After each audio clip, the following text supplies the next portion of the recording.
The opinions and views expressed in the following program are those of the speakers and the host, and do not necessarily reflect those of Yoakley Scott Corporation and your sports network. Yeah, I've been closer to Jesus before, so can you help me out? Oh, can you help me out? Am I on my own? Am I on my own? Or can you help me out? Am I on my own? Am I on my own? Or can you help me out? Can you help me out? I've been scared to look in my soul.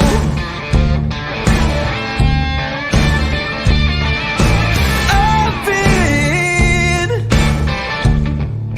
afraid I would follow the road. Yeah, afraid of the things I've been told.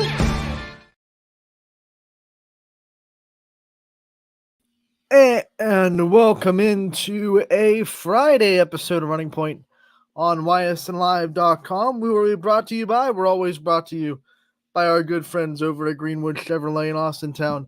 They go the extra mile for you. We try to do the same here on this show every single day, and boy, do we have a good one today. We have tournament games to recap because last night was sectional final night in Division 1 for girls basketball. We'll go over those scores. We will also go over the scores of the boys basketball games on Thursday. Teams wrapping up their regular season last night and today. Tournament for the boys basketball side of things starts on Tuesday. So a lot of fun stuff to talk about. Monday, we're going to go over the boys brackets Monday or Tuesday, whatever one we get to it. But we will go over the boys brackets before the tournament starts. Today, we also have a player profile with Louisville's girls basketball star Brooke Heron, who just broke the record last night for most points in a tournament game for Louisville. She scored 27 in their win. Great player profile. We caught up with her. Glad to have her back in the YSN family, Louisville home where they belong. And she's one of the best players to come out of Louisville ever. So we're going to have a good conversation with her that's going to be featured on today's episode. And then obviously we will preview tonight's games as well. We have boys basketball, more regular season finales on the slate tonight. So you don't want to miss this whole episode. We will start, as always, with a trip inside the scoreboard on ysnlive.com. Let's pop it up on the screen for you. This scoreboard is presented by Burnett Pool Spas and Hot Tubs. The YSN scoreboard is a great tool for our fans, whether you are at one of our games or watching one of our broadcasts. Either way, you don't want to look away from the action for too long, and the YSN scoreboard is a quick and easy way to get live, updated scores. You don't have to wait until late at night to see what's going on in the games that you want to see, whether it be your friends or your rivals. We have a great team behind the scenes that makes sure that this scoreboard stays as live updated as possible, and it's presented by Burnett Pools, Spas, and Hot Tubs. Let's get to it. Tournament basketball, girls on the Division 1 end. These are sectional finals, so the winners of these games go on the districts. And boy, was it a good night for YSN schools. We have a YSN sweep. We had 4 teams in the sectional finals. All 4 of them won. That is good for business. Fitch got the win over Canton McKinley, 57-35. Final score there. Just a second sectional championship in 30 years for Fitch. So a big one there. Louisville got the win over Cheney in emphatic, and I'm talking emphatic fashion, 74-37. A couple of records fell. This was a big night for Louisville. Let's go over it. All right, so Louisville, with this margin of victory, 74-37, ties the program record for the largest margin of victory in a tournament game. That's one milestone. Brooke Heron, who we talked about at the top of the show, she scored 27 points. That breaks the record for most points in a tournament game. That record had been held since 2005, and it was 26. Heron had 27. So there's two big milestones. But we're not done with 2. We like to do 3. Third milestone, Courtney Barwick, 1,000 career points. Boom. You got milestones and records falling everywhere for Louisville. Congratulations to Courtney Barwick, Brooke Heron, and the whole Louisville team for accomplishing that. 8 different Leopards scored in this game, and obviously you can tell by the score their offense ran roughshod all the way to the district semifinals. We go to Boardman, a much easier time in this round. Remember, they were tested in the sectional semifinals against Perry. They had a very narrow lead at halftime and had to work their way through it. But here in the sectional finals, not as much as a fight put up by Rittman. Boardman is able to win 52-31 to earn a sectional championship and move on to the district semifinals. Mackenzie Riccatelli put on the cape, as she always does. No surprise there. 25 points for her in this game. Sarah Barrow finished with 15. You do the math, and that is 40 of their 52 points. So to say that those two mean a lot to the Boardman offense would be a vast understatement. Those two have been the stability, the linchpin, whatever you want to say, whatever adjective you want to put to how much that Riccatelli and Barrow both mean to Boardman's success. If there's ever a game where both of them aren't on, the odds that Boardman is going to win that game go significantly down.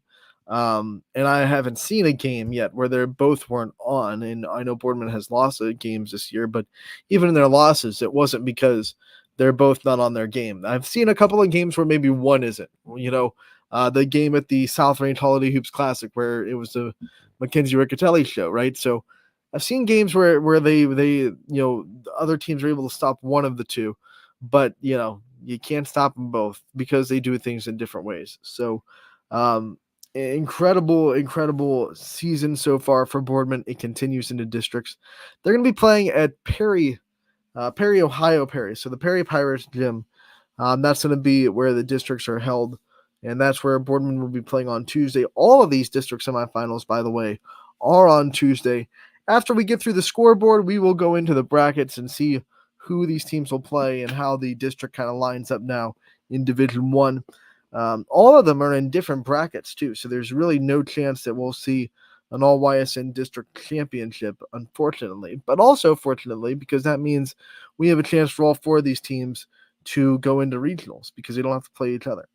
Archbishop Hoban gets the win easily, emphatically. They're the 1 seed. They're there for a reason. They stormed the gates over Valley Forge. Let me get the final score for you.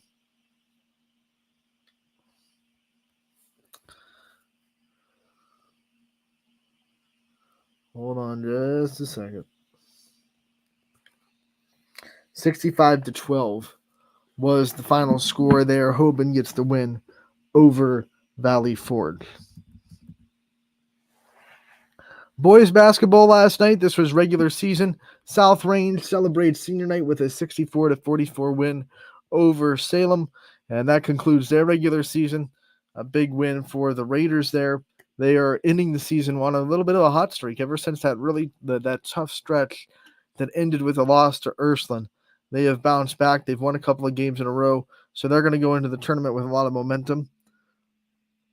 Jackson Milton gets the win over Lordstown, 77-40. The final score there. Pretty good basketball game in East Liverpool. Canfield going to town.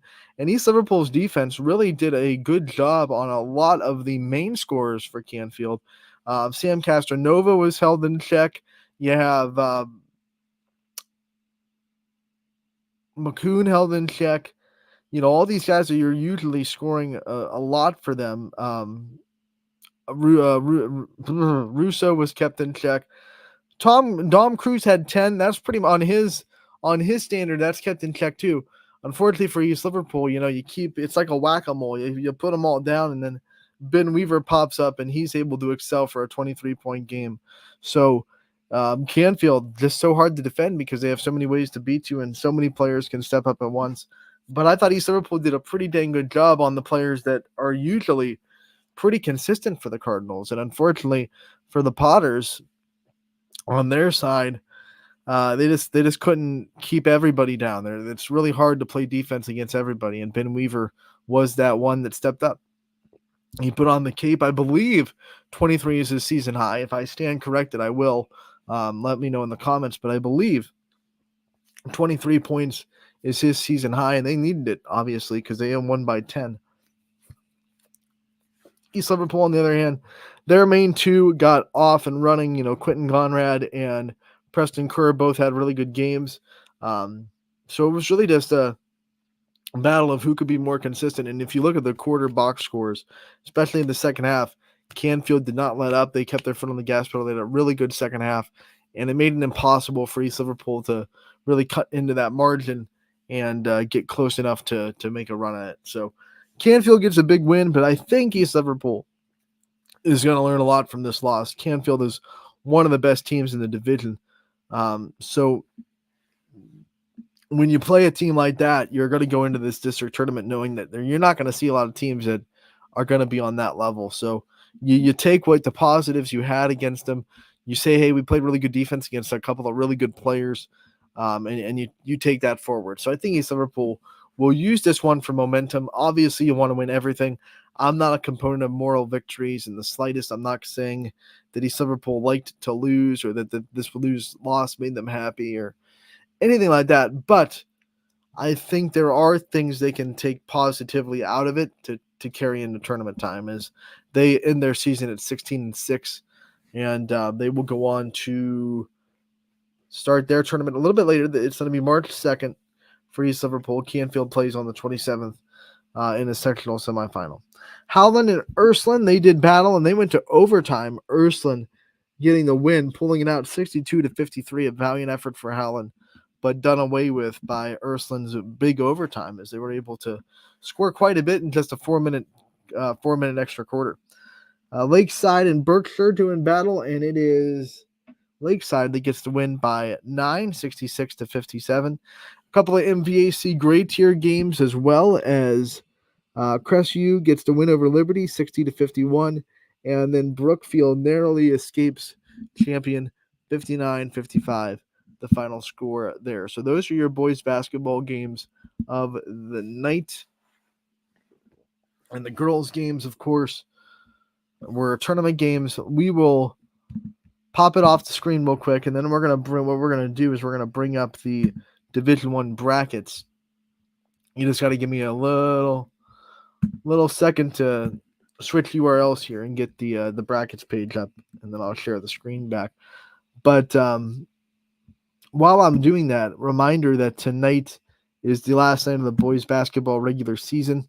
And as we go into tournament time, the boys coverage for YSN will be the same as the girls. The sectional games that we broadcast will be exclusively the ones that get sponsored. And we definitely appreciate the communities that want to see their teams and put out the sponsorships to get them up and running. But those are the only ones that we're going to be covering in sectional. So the first two rounds of the bracket, for those of you that I know a lot of people get confused on what a sectional, district, read, what are all these names. So the first two lines of your bracket, I'll show you when I bring up the girls one. Those are the two rounds that we will not be covering unless it is specifically sponsored by someone in the community or someone, whether it be a booster club, a business, whatever it may be. If that gets sponsored, we will gladly come and broadcast the game for free. But it's going to be the same protocol as the girls tournament for the boys. And then districts, we will be at as many as possible, and that will be the pay-per-view model where you pay $9.99 for one day, get all the games that we cover in that day. And so that's what the deal is for that. We'll go in the Division I, though. We're going to go into this bracket. I'm going to pull it up and then pull the screen back up here.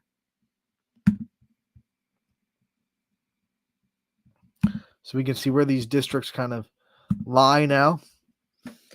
This is the Division I Northeast 1 district. Here are the semifinals for you. District semifinal between Brush and Lakewood on the top, and on the bottom you have Rocky River against Boardman. And this is an upset for Rocky River. They beat the 20 seed. No, they beat the 12 seed. Sorry. They are the 20 seed. 28 seed. I'm sorry. 45-42. So Rocky River upsets North Ridgeville. And you never want to sleep on a team. Obviously, if you upset a good team, you're there for a reason. But at the same time, you got to think that this opens Boardman's door a little bit. And they're going to be able to have a quality chance to get into a district championship game. They will be the high seed by a ton, 11 versus 28. And then you look at the top end of the bracket, seed wise, you have the 41 seed who beat the 33 seed. That's an upset. And then up here, you have the 5 seed. They did not get upset by the 34. So, Brush is still there. Brush is still a good quality team in this bracket. But upsets galore in the sectional finals. Two upsets out of 4 games happening in these sectional finals. So very, very interesting. And I think Boardman's chances go up a little bit more to get a district championship, especially if this 41 seed lives up to the hype. I mean, they already have one upset, and it was, 54-50, excuse me, Lakewood. So can they pull off another one? I told you yesterday, I'm telling you, Division One is different. You have to be very careful with these seeds, 25-40. I'll extend that to 41 because obviously Lakewood is a 41 seed. Everyone has a good schedule. Everyone plays really good teams in Division One because the talent level up there in Division One is just more widespread because you're dealing with bigger communities, so a bigger pool to choose from. So all these teams just have more talent. Very few teams in Division One have no talent at all, right? So even if you're playing a team with a bad record that doesn't win a lot of games, they probably have one girl that you have to really watch out for, or scout against, or play defense against. And then the mediocre teams, the middle level teams, they probably have 2 or 3 girls that are on the scouting report. And then the good teams obviously are the teams that you have to really, bring your A game or you're not going to win. And that's what I bet a team like Lakewood is a team that has, 2 or 3 girls that you really have to watch out for. And if you don't, they're going to come out and beat you. And they obviously did. So we'll see if Lakewood can pull off another one. I'm sure Boardman would love a chance at a 41 seed in the district championship game. But they have to get past their own first. It is going to be Boardman once again against Rocky River. That'll be on Tuesday at they are the late game, 7:30. And this district will be held at Perry Gymnasium. It's a spectator gym in Perry. This is the Perry Pirates, so do not, I repeat, do not go to Massillon Perry, home of the Panthers. Great gym, go there. It's a really cool environment, and there is a district there, but it's not this one. This one is in Perry, Ohio, for the Perry Pirates. Squared away, right? One's about an hour and 20 minutes away. The Massillon Perry is more like 45, 50 minutes away, right? So just want to square that away because I know a lot of people have made that mistake. They're both Perry. So make sure you're going, if you're a Boardman fan, going to districts, I implore you to go to Perry, Ohio, home of the Pirates. If you see a Panther outside or in the gym, you are at the wrong Perry, and you will have to turn around. So that's that district. Let's go into the next one. See what's going on in here. East 2. Northeast 2. Top of the bracket. No upset on this line as the 2 seed takes care of business against Hathaway Brown. They win 61-17. That is Uniontown Lake, who will also be a host for a Division II district, by the way. So not only are they in districts, they're also hosting one. They will play the Highland, who got the win 43-35 over the 29 seed. So no upset there either. We go to the bottom half of the bracket, and it is Stone Monroe Falls, the 4 seed. They would not be upset by the 69 seed, 55 to 33, but maybe a little bit closer than you would expect from 4 versus 69, which implores what I'm saying again. I mean, you see 4 versus 69 in Division 4 per se. Not that there's 69 teams in Division 4. But, equality. If you say 4 versus, one of the top 5 lowest seeds in Division 4, I guarantee that game is going to be running clock, 40, 50-point blowout.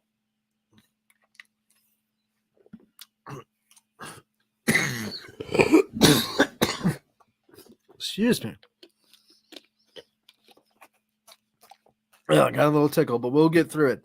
But what I'm saying, you know what I'm saying. This one is a 22-point victory, still handily. Stowe was not bothered or sweating this one out. This wasn't close, but it's a lot closer than what you would see from the lower divisions in this kind of matchup, 4 versus 69, or for Division 4 it would be 4 versus 35, or whatever the one of the top 5, one of the bottom 5 teams. It would be like 78 to 9. We've seen those scores. Division 1 is different.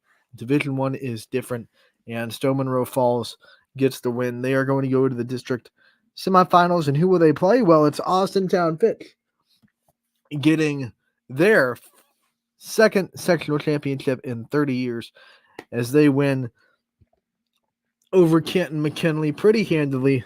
Once again, the final score there, 57 to 35. So Fitch versus Stowe. Stowe is the 4 seed. Look at the score in the sectional semifinal, 72 against the 73 seed, which, I mean, that's one of the scores I'm talking about with Division 4 right there. Stowe won 91 to 9. That's what'll happen in Division 4 if 4 plays, 60. We go into the sectional, this district semifinal, 7:30 on Tuesday, and this one will be played Massillon Perry. So this is what I'm saying. Massillon Perry is your Fitch fans. So if you want to watch the Falcons, go to Massillon Perry. If you see a Panther, you are okay. If you see a Pirate, you are not. Make sure you're going to the right Perry here, people. We don't want a bunch of Fitch fans showing up at the Boardman game wanting to see the Falcons. It'd be awkward. So we'll go to Northeast 3. We'll see how this one is doing. District semifinal is set in here. Top end of the bracket, and you see no problem at all, obviously, for Hoban. They advance with the victory we already talked about. Who are they going to play? Well, they're going to play an Akron City Series rival in Ellett, who got the win 55 to 33 over Avon. And they will advance to play at Archbishop Hoban. This is a rivalry. This is a rivalry game. They play each other. They're Akron, they're neighbors, and it's gonna be fun. And then on the bottom end of the bracket, you have Hudson, who got the win over Madison. This is an upset. Upset alert. 39 beats 14, and they beat them pretty easily. Look at that, 68 to 40. Madison gets blown out of the water. And Hudson proves that they are vastly underseeded as a 39. That's a huge upset. They will have to deal with Medina, who refused to be upset, 69 to 26. They win handily. They are the 8th seed. So now you have 8 versus 39 on the top, on the bottom, I should say, and 1 versus 20 on the top. So, odds are, if you're playing the numbers game, you'll have 8 versus 1. But that 39 seed, and that Hudson team, that Explorers team, we've seen them have tournament success year in and year out. A couple years ago, Louisville was riding high. They were one of the highest seeds they've ever been, and Hudson came into Louisville and beat them. Hudson knows how to win tournament games. They know how to pull off upsets. They're not fazed by road games. They're not fazed by big environments. It's a good Hudson team. And I wouldn't sleep on them. Definitely wouldn't sleep on Archbishop Hoban. This district is going to be held in Ravenna. The Ravens are going to be the host here. And once again, that'll be Tuesday. Hoban plays at 6. They are the first game on the slate for that one. And then 7:30, you will see the other district between Hudson and Medina. One last bracket to get through.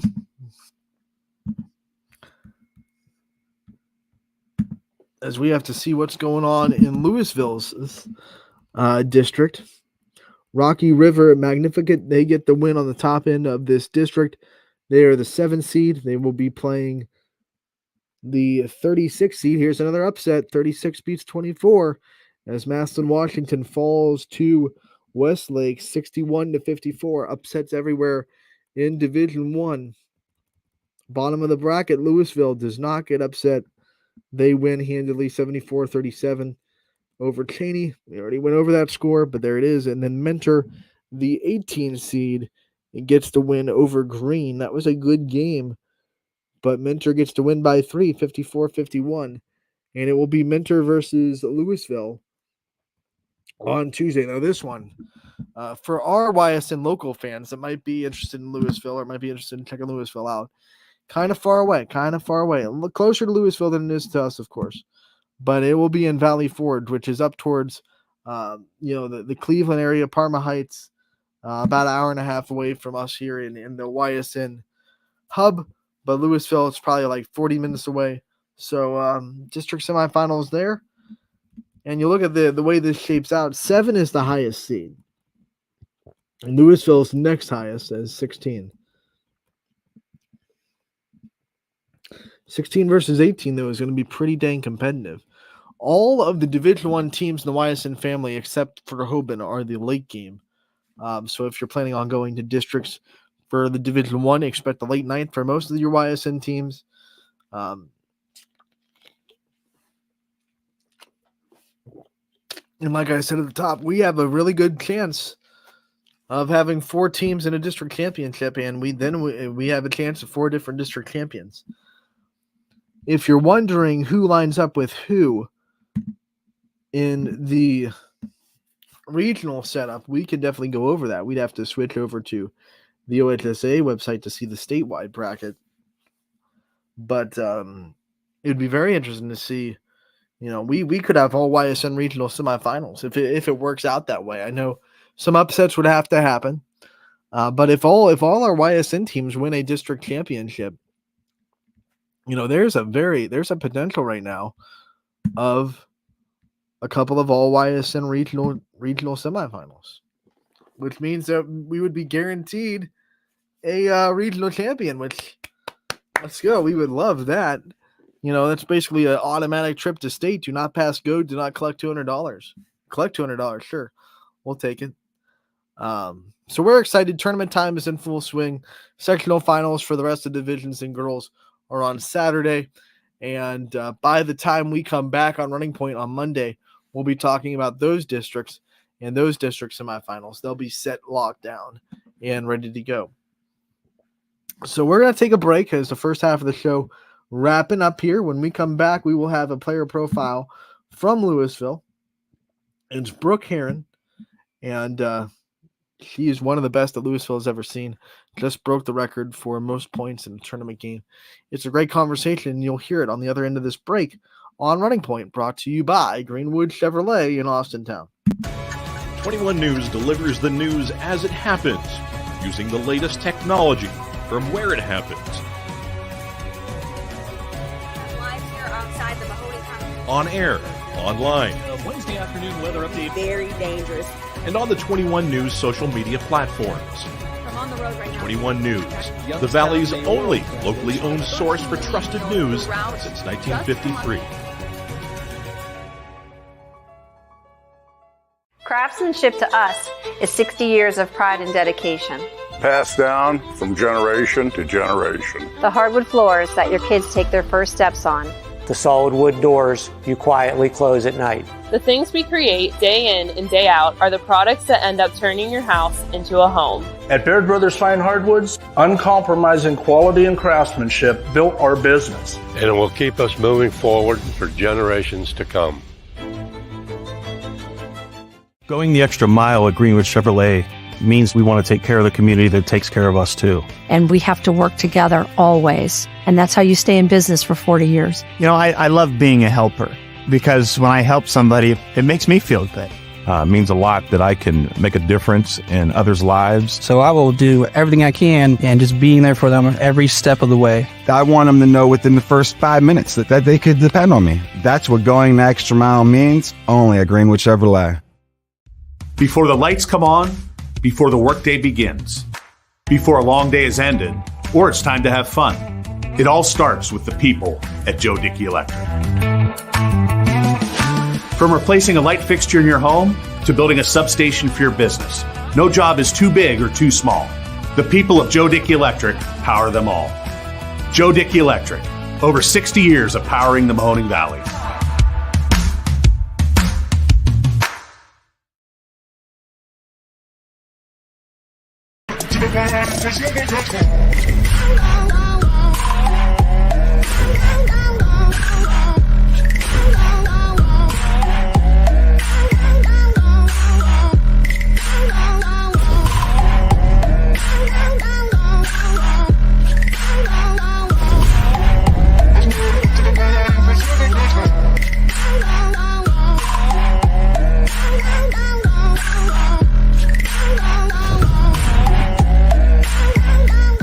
Now you can see every school, to the smallest school, to the intermediate schools, to the schools in the outlying areas. It gives you coverage that you could just never get to before. It's something that's great to experience, and it's opened up a whole new wave of sports viewership.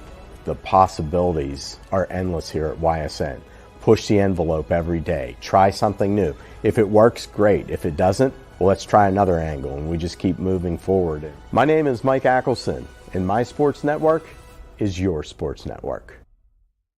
What can you do on over 5,000 acres?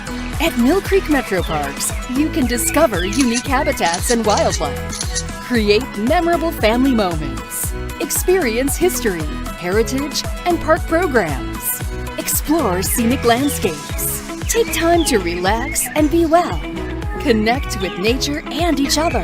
Come see what's new at Mill Creek Metro Parks. Plan your trip now at millcreekmetroparks.org. Going the extra mile in Greenwood Chevrolet means taking care of our local customers. And it's just a great feeling to put them in a vehicle and get them all excited about a new vehicle. At the end of the day, our goal is to be someone our customers can count on. And every day I'll go the extra mile for the community so they can trust us. To do anything that would convenience the customer or make them feel more at home. Realizing, number one, that we're here for them and that we're not going to go away. That's what going the extra mile means, only at Greenwood Chevrolet. And welcome back to Running Point on ysnlive.com, brought to you as always by our good friends over at Greenwood Chevrolet in Austintown. Top right here, corner of the screen right there, you can see their logo. They go the extra mile for you. We try to do the same here on this show every single day, and one of the ways we do that is, of course, is the player profiles that we're able to feature for you. No one else does profiles like YSN does, that is for sure. And we have another one in the can for you. It's Brooke Heron from Louisville. Just broke the record for points in a tournament game last night. Got dang close in their first tournament game and then breaks it in their second. Louisville on to the district semifinals. And let's hear from one of the best players that has come across their program, Brooke Heron from Louisville. Here you go. Hartwig here with a Louisville girls basketball player profile. We are joined by Brooke Heron, one of our favorites. Welcome back to the YSN family. Back home where you belong, Brooke. Man, so good to have you back, and thanks for coming on today. Oh, thank you so much. I love talking to you guys, and I'm so glad that we're back under the YSN family, and you guys get to cover us for the rest of the year.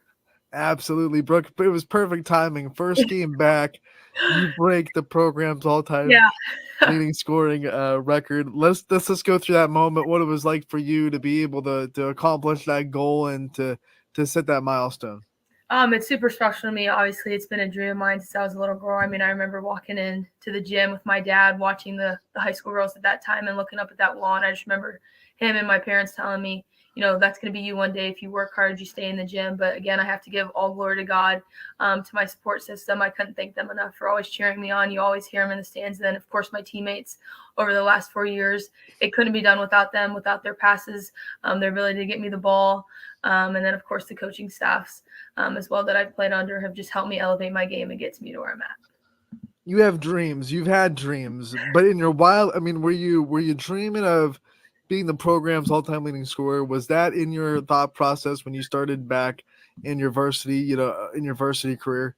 It was definitely something you consider. Obviously, I dreamed of playing college basketball, and I thought if I can work really hard and hit a few shots, I might be able to accomplish that. But at the same time, I was just going to let it come to me, just like I do at any game with scoring or defense. Just let the game come to me and see what happens. And over the 4 years, I've done that. So it kind of became close my sophomore year. I was like, hey, maybe I have a chance at this. And then I really set that goal and just put that when I would get into the gym by myself or with my dad, to be like, hey, remember what you're working for, remember what you're striving for. And it ended up happening. So I'm just super blessed. I will say you hit a few shots. Yes. You hit a few. Yep.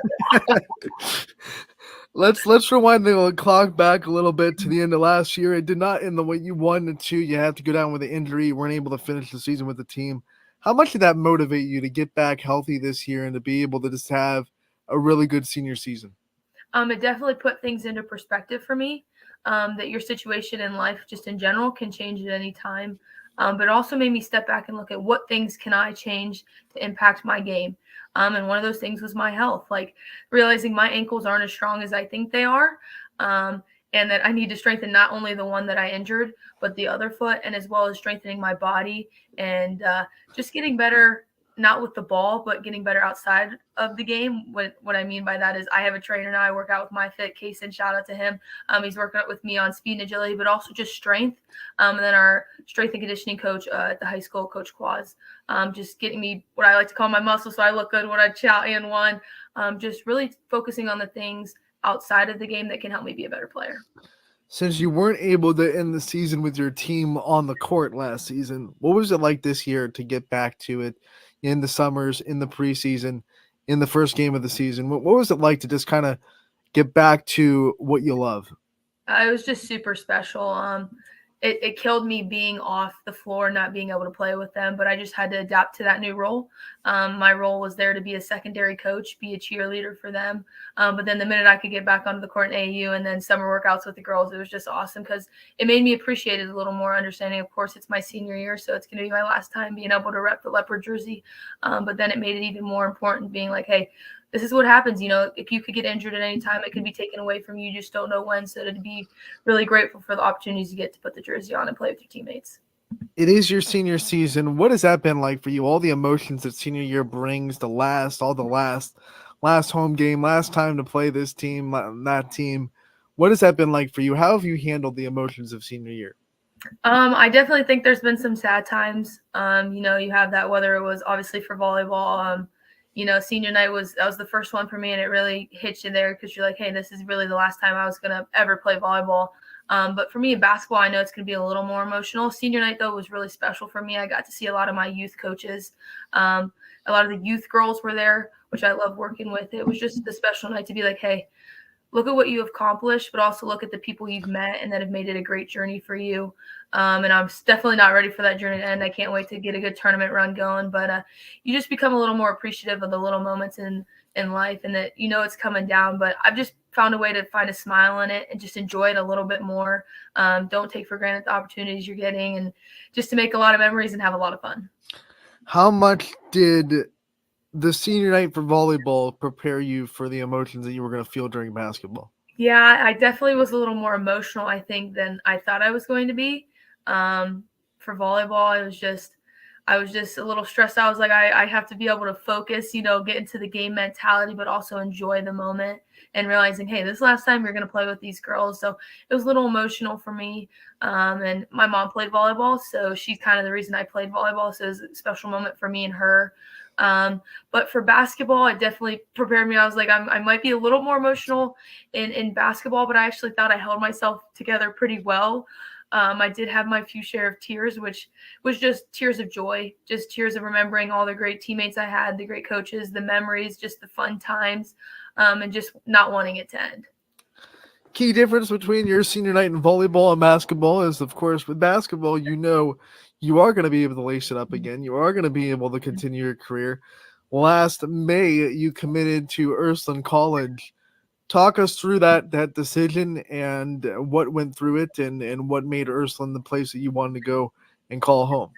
Yeah, definitely was a dream of mine to play college basketball. Obviously, you want to play at the highest level you can, and for me, that was Division II, and I knew it was going to be a great spot for me. I was blessed with a lot of great offers. I played for a great AU organization out throughout my career at Ohio Extreme. Shout out to my mom for being my travel buddy. She sacrificed a lot for me to travel and to get my opportunities at the college level. So I had some GMAC offers, and then I had narrowed it down between two schools. And every time I came back to Ysn, I couldn't find something I didn't like. I loved the coach. Coach Schwartz has got an amazing program up there. The girls were so welcoming to me. And then they had the study that I wanted to study for my future in teaching and becoming an educator. So there just was nothing I could just be like, I don't like this about this school. And every time I stepped on that campus, I stepped on the court, I was like, I can't wait to rep this jersey. And I just saw it being my future home. And immediately I remember calling Coach Schwartz and saying, hey, I want to be here. I want to play for you. I want to grow my game here. I want to become a great person here. And I knew I could do that up at Ysn. People commit at different times. Some people commit during their senior year, after their senior year, before their senior year. You commit in May before you even step into the summer workouts of your senior season. How much of a benefit was it for you to just go into your senior season, knowing where you were going, not have to worry about the recruitment process, and just being able to focus on Louisville and making this high school year the best it could be? It was definitely a weight lifted off of my shoulder for sure. Because I think that's with anybody, whether you're going to play sport in college or not, it's just a stressful thing. For me, it was my first big life decision. Obviously, I had the support of my parents. I talked to a lot of my mentors about it. But at the end of the day, I remember my parents looking at me and go, you have to be happy with your decision and we'll support you no matter what. So obviously, it's your first big life decision. But I kind of wanted to do it before senior year started, just so I could go in, enjoy volleyball, enjoy training with my teammates. And then when it came down to May, I remember looking at my parents and saying, I'm ready to do this. I know in my heart of heart, I know God has put me in the right place to make this decision right now. And I prayed a lot about it. And I just knew it was the right time. And it just was lifted off my shoulder because I knew I'd make the right choice. All right. So you're on the phone with Ysn. You make the commitment, hanging up. Who's the first person that you text or call and tell them, like, hey, I'm committed. It's a done deal. We're good to go? I actually called Coach Kudo. It could bring me to tears if I could talk about him in such a light. He's such a great coach, but for me, it was bigger than a coach. He's a mentor of mine. Not only was he a teacher, so I go to him for advice about that in my future career, but he taught me so many life lessons. And I remember calling him and just saying, hey, I committed to Ysn, and just remember hearing him laugh. And then I got to talk to his wife. Obviously she has passed, and she was really special to me, and just getting to tell them, it was just super awesome. And then I got to celebrate with him and my parents. So he was just someone that I really wanted to tell, and just to hear him smile and just tell me how proud he was of me it just made it all perfect. We know Coach Kudo not on the sideline anymore this year for you guys as a coach. How much of an impact has he still been to your season and to your confidence this year as a senior? What has it been like to still have him there in your corner? Yeah, he's always there. He's one of my biggest fans. He's always sitting there watching. He's shooting me a text message saying, hey, keep working hard. But he's also a critique of mine. He'll tell me what I need to work on. He'll tell me what I need to get better at. But he's always there to cheer me on and just tell me how proud he is of me, but also to say, hey, buckle down, get to work, get the W, do what you got to do, 50-50 balls, you name it, taking a charge. That's what he always loved. So just being there to tell me he's proud of me, but also to be the coach in the way and just say, hey, this is what we need to improve on. Take this to your next game and just get the W. Well, it had to be tough initially to know that he wasn't going to be your coach in the high school program anymore. Well, you as a senior, you set the tone for the new coaching staff and how everyone's going to respond to them and how everyone's going to buy into what they're selling. What was it like for you to just do that and to build a new relationship and a new trust and to set that tone and say, we are going to thrive under this new coaching staff?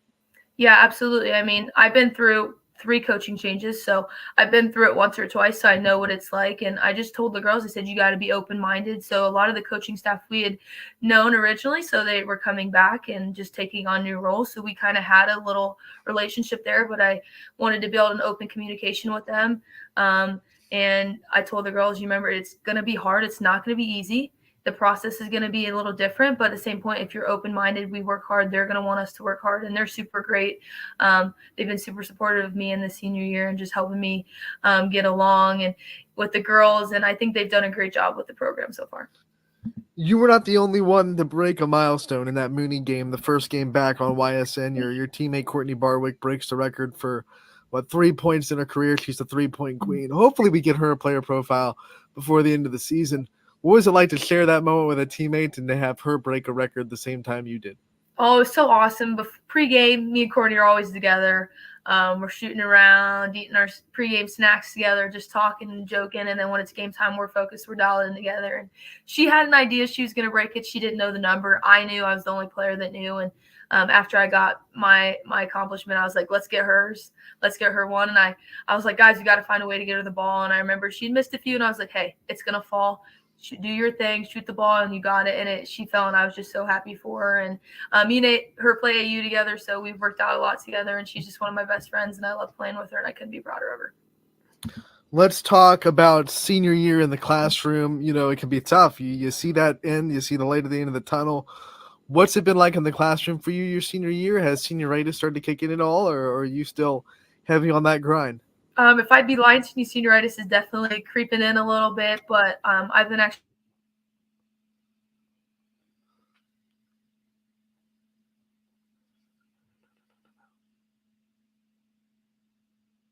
at home and really be able to create a schedule for myself. But sometimes it is a little hard because I don't want to do it, but at the end of the day, grades come first. You have to put the student and athlete. You have to put that first. Your grades have to come first. That's how it's always been in our household. So I'm still striving for, my A's. I want to be above a 4.0 always, but I'd be lying to you if I said senioritis isn't creeping in and trying to tear me down a little bit, but I'm trying to fight the odds. Does being in a basketball season help defend against that though? Like you're always working anyway. You don't have that time to kind of get into a lull per se where you're not working on something. Oh, absolutely. I mean, if I'm not working at something on school, I have a tab open for Huddle, trying to watch film, just trying to watch my opponent, watch myself get better. But yeah, I mean, you can't go to the gym and be like, well, I have schoolwork. You get late nights where you're practicing from 5 to 7 and you just want to come home, shower, and go to bed. So you're staying rested because you have to take priority of yourself as well. So, you have to buckle down. And during basketball season, if you're not passing grades, you don't get to play. So that's why grades are so important. And you have to find a way to get it done, even with senioritis creeping in. You bring up the Huddle, which means now you can watch film anywhere. It's not the old days where you had to watch film with a team with a projector.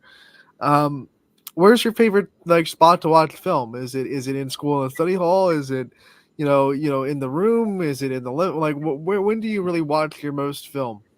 Normally it's either the night of the game or the next day with my dad. My dad, he'll break down film. He'll write up shot charts, and we'll sit down and we'll watch the YSN live streams or a live stream that's happened because it doesn't always upload to Huddle right away.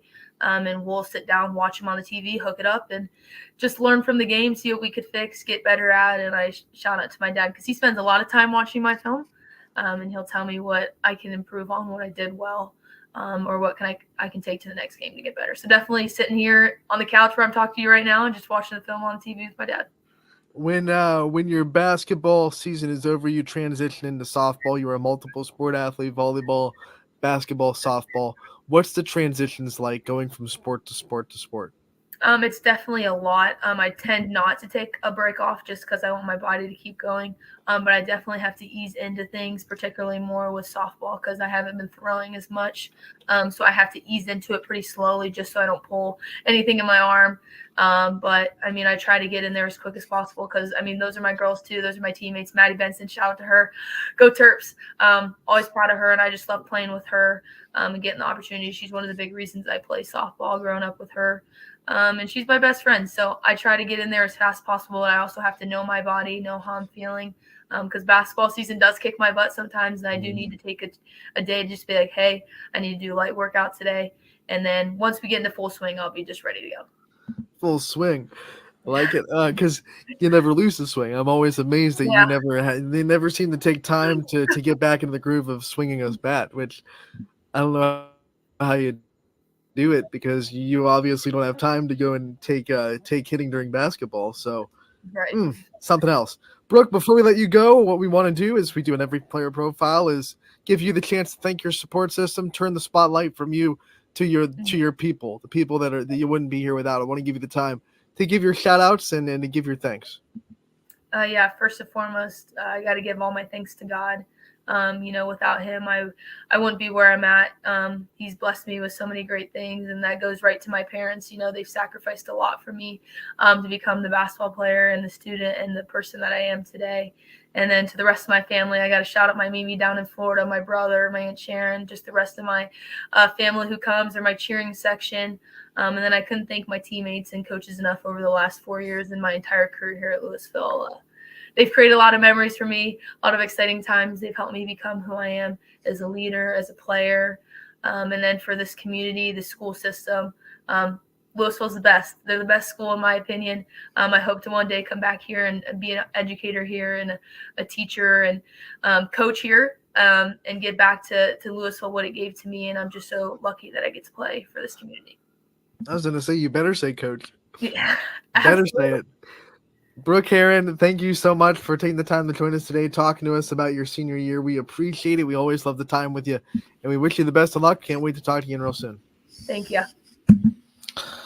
All right, that was Brooke Heron from Louisville. Once again, just breaking the record last night from points in a tournament game for Louisville. One of three kind of milestone nights last night for Louisville. Tied for largest margin of victory in a tournament game. Courtney Barwick also with 1,000 career points. It was a huge night for the Leopards in their last home game of the season, for real. I mean, they're in districts, but now it's neutral sites the rest of the way. So that's a great way to cap off your home schedule, if I say so myself. Let's hop into the scoreboard again and preview what night we're going to have on the network tonight. It is boys basketball. It is the regular season finale tonight. Let's see what we got going on. We'll put it back up on your screen. Head over to ysnlive.com/scores. And here's what we're looking at for the games tonight. We have Conneaut traveling to Pymatuning Valley. Heartland Christian goes to West Branch. Garfield taking a trip to Wyndham. McDonald will be at Lowville. Struthers goes to Cardinal Mooney. Perry travels to Jefferson. Fitch will be at Lake. We have Campbell Memorial wrapping up their MVAC slate going to Newton Falls.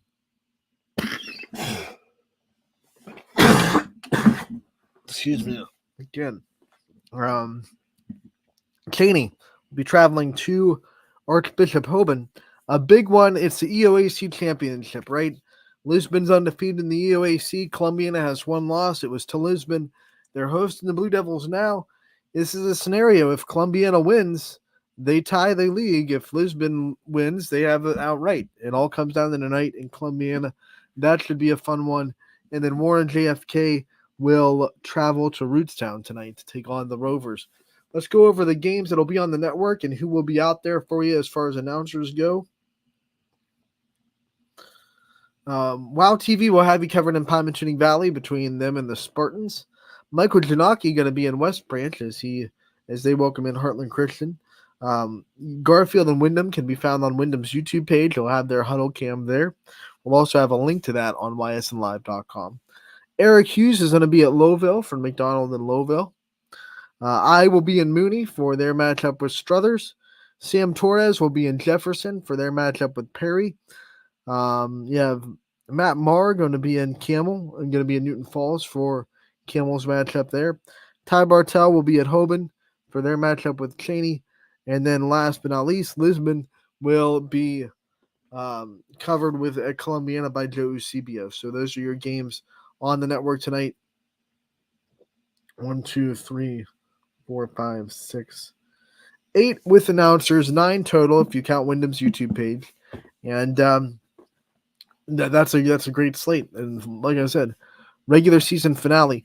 I will go over the tournament games that are going to be on the network tonight. Once again, this is thanks to our proud sponsors that stepped up and got this game covered. Poland and Pymatuning Valley will be on tomorrow afternoon, I should say.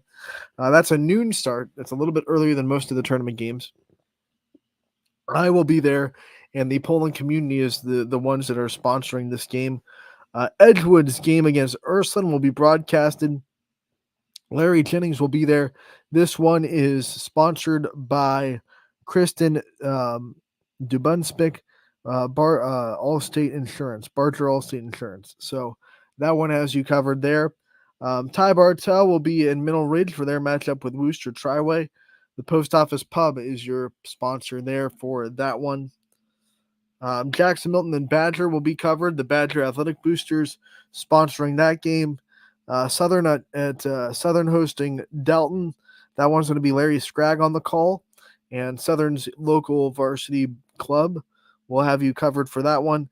Marlington at Girard is covered by the Moser family. We thank them for their sponsorship. And that one will be live. We have Lake Ridge Academy at Crestview.